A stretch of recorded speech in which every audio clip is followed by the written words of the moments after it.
I was making coffee when my phone buzzed. It was a video message from Mrs. Langford, our old neighbor. I hadn't heard from her in years. Just her name on my screen brought back memories I thought I'd buried. The message was short, no greeting, no context, just one line. "I'm so sorry about your parents." I can't believe what I saw today. My stomach tightened. I tapped on the video. It was a church, a familiar one, St. Albans, the same place where they used to take me for Christmas Eve services when I was little. The camera zoomed in slowly on two figures standing at the podium, my parents. My mother, dressed in black lace and pearls, dabbing fake tears. My father, stiff and solemn, reading from a paper with shaking hands. Behind them, a casket, and next to that casket was my photograph, large, framed, flowers around it. I froze. No. My father's voice echoed through the phone. She was always a troubled girl, but we loved her. We did everything we could. My vision blurred. He was reading a eulogy, my obituary. Though she left this world far too young, we pray her soul finally finds peace. What? I wasn't dead. I was standing in my apartment, alive, breathing, shaking. This couldn't be real. I scrubbed the timeline back, played it again and again. Their faces didn't change, their voices didn't shake from grief. They were calm, controlled, performed. I gripped the edge of the kitchen counter. My hands wouldn't stop trembling. What the hell is going on? I whispered aloud. Why are they doing this? I hadn't spoken to them in years, not since they cut me off, disowned me like I was a stain on their reputation. But to hold a funeral, to declare me dead? The more I watched, the colder it got. My mother mentioned how tragic my accident was. There was no accident. My father talked about my final years spent in isolation. I was working, living, surviving. They knew that. They had to. So why? Why were they doing this? I sat down slowly, the phone still playing. The video ended with the camera panning to the mourners, distant relatives, family friends, even my childhood piano teacher, all there, all dressed in black, all believing that I was gone, dead. And no one had even tried to reach me. I played the video again, just to be sure I wasn't imagining it, but the truth was clear. They didn't just erase me, they buried me alive. And in that moment, one thing became crystal clear. This wasn't a mistake, it was a choice. It wasn't always like this. There was a time when I believed family meant protection, loyalty. That illusion shattered 3 years ago, the day I was thrown out of my own life like trash swept under a rug. The truth? It wasn't me who stole the money, it was Elena, my younger sister, the golden child, the one who could do no wrong. She embezzled nearly $80,000 from our family's business account. She was reckless, addicted to a lifestyle she couldn't afford. When the numbers didn't add up and the books caught fire, our parents needed a scapegoat, and I was convenient. I still remember the exact words my mother hissed at me in the kitchen. Better one ruined daughter than two. My father didn't even look at me when he said it. You humiliated us. You're no longer our daughter. The next morning, I was gone. No money, no explanation to anyone, just silence. I tried calling, texting. I sent letters. Nothing. My number was blocked. When I reached out to close family friends, they suddenly stopped responding. One by one, doors that had always been open slammed shut. I became a ghost, not just to them, but to the entire world that had once known me. Eventually, I did what broken people do, I left. I moved abroad, took a job in a cafe, changed my number, learned to live quietly. I didn't post online, I barely spoke my name. But even then, deep down, I held on to hope that someday someone, anyone, would call, ask if I was okay, tell me it had all been a mistake. That day never came. Instead, something worse did. Last year, I tried renewing my old email, but it wouldn't go through. When I contacted support, I was told the account had been deactivated due to a report of user decease. My name had been marked as dead in their system, officially, digitally, completely. They hadn't just disowned me, they erased me. I couldn't sleep that night. The video played on a loop in my mind, their voices, their fake grief, my face next to a casket I'd never seen, my own funeral without me. Something wasn't right. So, I started digging. First, I called my Aunt Rachel, my mother's older sister. We hadn't spoken in years, but she always used to sneak me candy at family reunions. She answered on the second ring. "Hello, Aunt Rachel, it's me, it's Zoe." Silence, then click. She hung up. I called again. Blocked. Next, I tried my cousins. One sent me a thumbs up emoji and never replied again. Another asked, "Is this some kind of sick joke?" No one believed I was me, except one, my youngest cousin Sam, the one who always looked up to me when we were kids. He texted back, hesitant, "Zoe, are you really alive?" "Yes. I need to know the truth." "What did they tell everyone?" The typing bubble blinked for a long time. Then, "They said you died in a car crash overseas 3 years ago."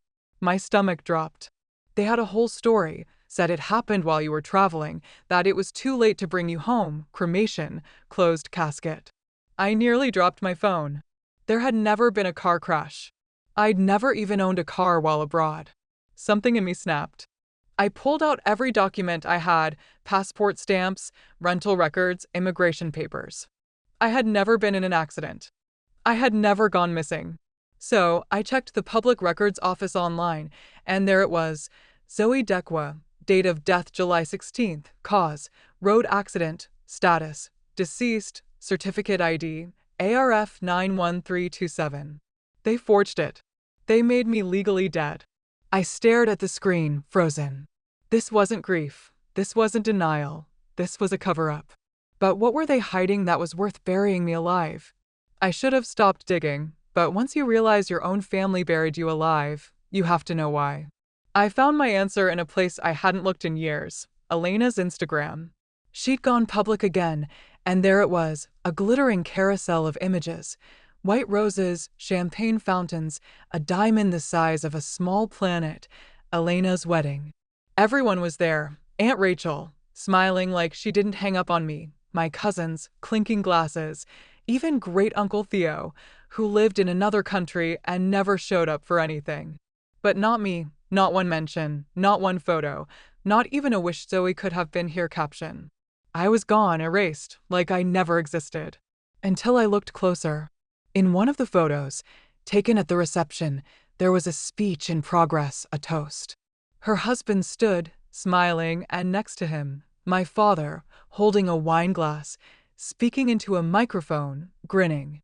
Under the caption, "To the one daughter who always made us proud."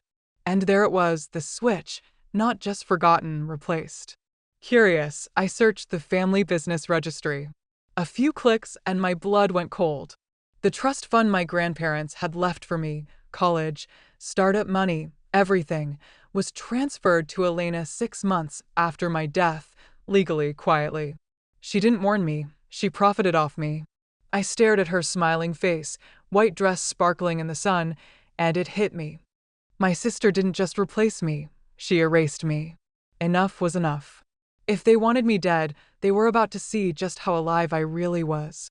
The next morning, I walked into a law office with a stack of documents and a fire in my chest: passport stamps, employment contracts, tax filings, lease agreements, flight records, proof, unshakable, unforgivable. The young attorney across the desk looked stunned. "You're challenging your own death?" I slid the forged certificate across the table. "I'm not dead, but I plan to haunt them." He Galileo nodded slowly. "Then we'll start with a fraud complaint and a motion to revoke the declaration of death. It'll take time, but I don't have time," I cut in, "because apparently I have a memorial this Sunday." He looked up. I didn't flinch. Earlier that day, a message came through from an unknown number, just one line: "They're holding a memorial for you next Sunday at St. Albans." No name, no explanation, but I knew the church, I knew the address. It was real, and so was my plan. I stood at the window of my apartment that night, the city lights glittering below me like sparks waiting for gasoline. They dressed me in lies, buried me in silence, pretended I never existed.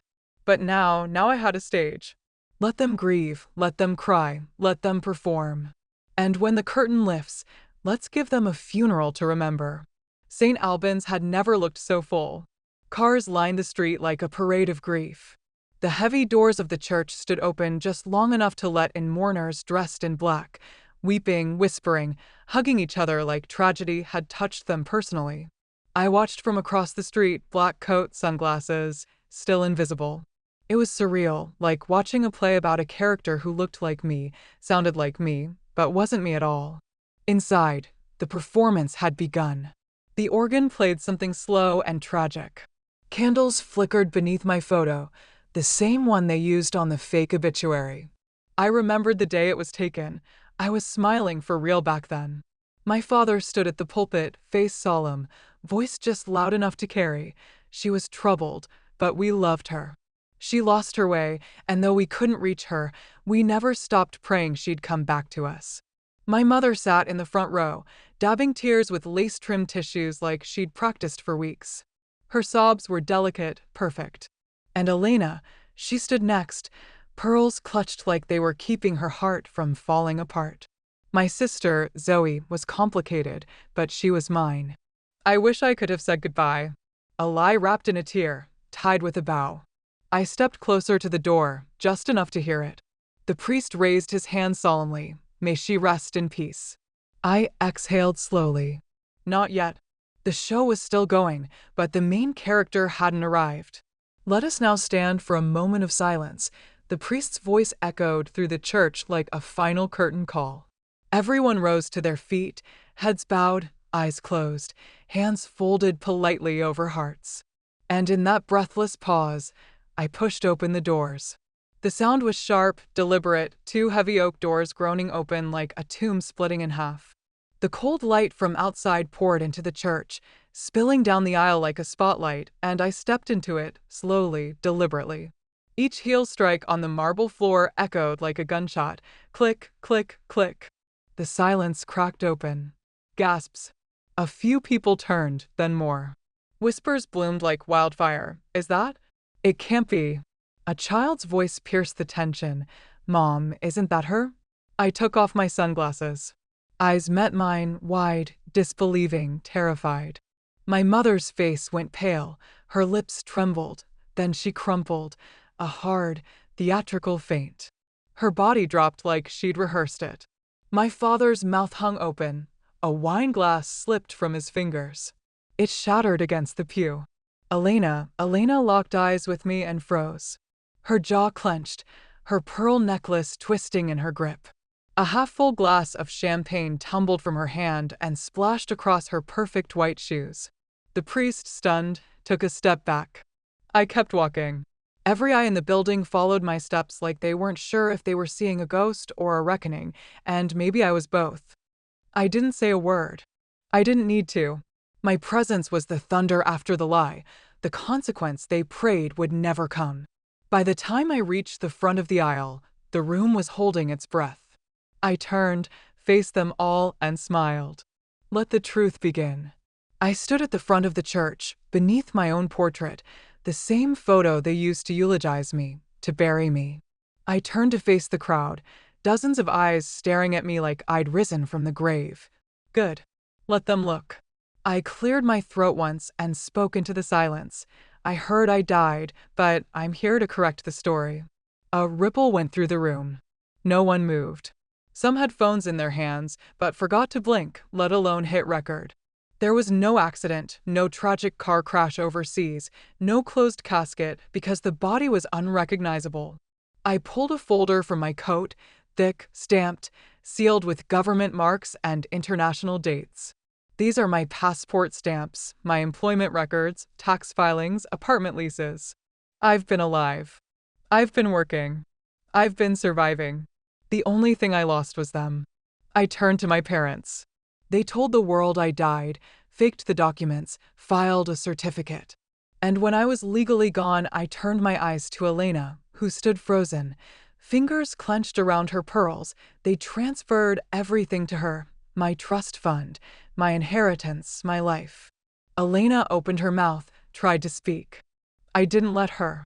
Don't enjoy the house you bought with my money. A murmur rose like thunder behind me. Someone whispered, she's got proof. Another gasped, and then a phone lifted, red dot blinking.